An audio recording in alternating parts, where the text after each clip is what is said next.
আর বেশি একটা সময় নেই, সামনেই লোকসভা ভোট।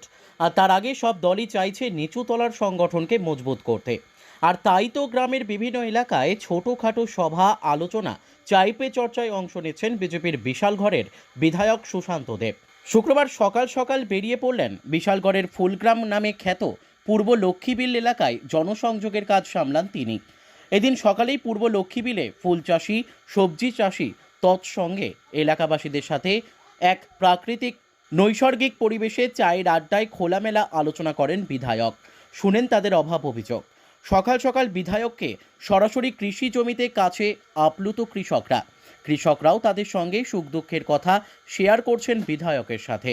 যেন ঘরের লোক হয়ে উঠেছেন বিজেপির নেতা নেত্রীরা।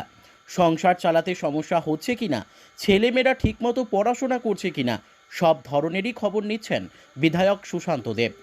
বাম আমলে তারা কেমন ছিলেন, ভারতীয় জনতা পার্টির সরকার তাদের কেমন রেখেছেন, কি কি সুবিধে দিয়েছে, সেই প্রসঙ্গও চলে আসছে চায়ে চুমুক দিতে দিতে।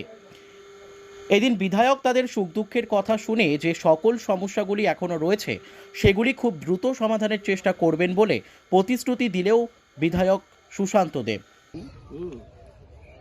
আজকে আমরা পূর্ব লক্ষ্মীবিল এলাকায়, আমরা সবাই জানি এই এলাকা কৃষি প্রধান এলাকা এবং এই এলাকাতে সারা ভারতব্যাপী প্রচার আছে। এখানে আমরা ফুলের চাষ করে থাকি, এখানে কৃষকরা ফুলগ্রাম বলা হয়।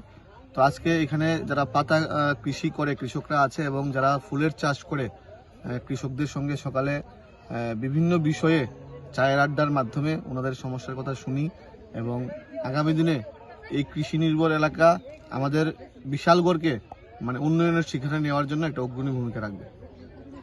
Bureau report, news daily Bharat.